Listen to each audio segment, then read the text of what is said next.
Hi, welcome to IBC 2015. I'm Joe O'Halloran, Editor-in-Chief of Rapid TV News, and I'm here with John Bozza, Commercial Director of SIS. John, good morning. Good morning. It's been a really good year for the broadcast industry. What's been happening today? I think you're right. It's been a very busy year to date. There's a lot of buzzwords about some of the new technologies that we're seeing. 4K. If you look around the hall here, a number of companies are showing 4K screens, 4K content, and that's very, very interesting, particularly for a company like SIS Live, who has a sports heritage. So we're keeping a close eye on some of the developments there, and the establishment of some standards around 4K, which is definitely needed to promote the growth of that particular service.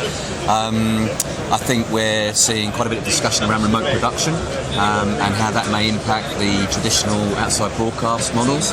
So it's a busy period for us all. Looking at the satellite market in particular, what do you see the key dynamics? It seems to me busy there. It is. I think the DTH platforms around the globe remain very strong. I think we've seen some hybrid technologies being added to traditional satellite delivery, to that direct-to-home space, as I say. I think there's been some challenges maybe in contribution, where fibre has a big play now. But I think we're also seeing satellite being used in maybe a slightly different way. Even if it's not the primary contribution, it's being used maybe as backups, or still for areas of the globe which aren't well served by fibre. So, we're seeing a strong satellite market, but maybe some differences in how satellite is used. What do you see the challenges to developing satellites? Is it just like transponder cost, availability, capacity? Well, the satellites themselves are getting bigger. They're carrying different payloads. We've seen greater use of Ka band for things like news contribution. Clearly, some of the higher bitrate bandwidth type services need more transponder space. But then there's encoding technologies are improving all the time. So what was being used to carry HD, those bit rates are coming down, which is less space. But then if Ultra HD comes along and uses satellite, then it needs more space. So again, it's an evolving market. Talking about yourself here at IBC 2015, what type of things are you showcasing? One of the bigger things for us has been expanding our venue connectivity capability. So we've fibred around about 70 venues in the UK now.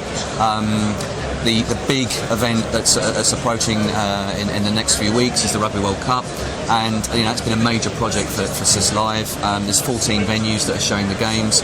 We've put fibre into every venue, but we're also using satellite and SNG traditional technology to provide a secondary path from those venues, and indeed microwave. We're actually using for 4 of the venues a tertiary level of resilience to provide fibre, satellite and microwave. So that we're seeing more of that. We're seeing satellite still having a very strong role to play, but working in tandem with other technologies to either offer greater bandwidths or greater levels of resiliency. So that's a big area of growth for SIS Live. Another area I think is our hardware products. You'll see on the stand here a very unique set of antennas that SIS Live makes in-house. Very light, very mobile. Creative in terms of the frequency bands they can operate to and from. So they're the sort of big 2 areas I think that really back up SIS Live's vision of being a connectivity partner of choice for critical media content.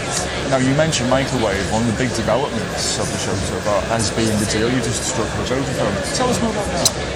Vodafone were chosen as our fibre partner for the Rugby World Cup. So Vodafone are installing their fibres into the sports stadia, and indeed are also providing the microwave links for the 4 venues where we're installing that capability. And then SIS Live is using its own SNGs and satellite inventory sourced from some of the players that you'll see in this hall to provide the satellite backup for the fibre and microwave links. But Vodafone is the fibre partner, as it were, for that event. And what type of things you vote as a company to each other? Do you see that's the way forward as a model? Vodafone has a big network in the UK, obviously, a very high level of resilience that broadcasters and broadcast service providers look for. And I think where SIS Live complements Vodafone is in that service wraparound. Our heritage in the broadcast industry, our relationships with key broadcasters, our ability to provide that sort of service level and service wraparound, the terrestrial fibre itself to provide that end-to-end service, and that's the partnership approach that we've forged with Vodafone. And so, finally, John, if we're here this time next year, how different the marketplace do you think it's going to be?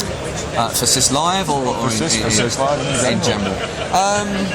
Interesting. I think that technology is moving at an ever faster pace.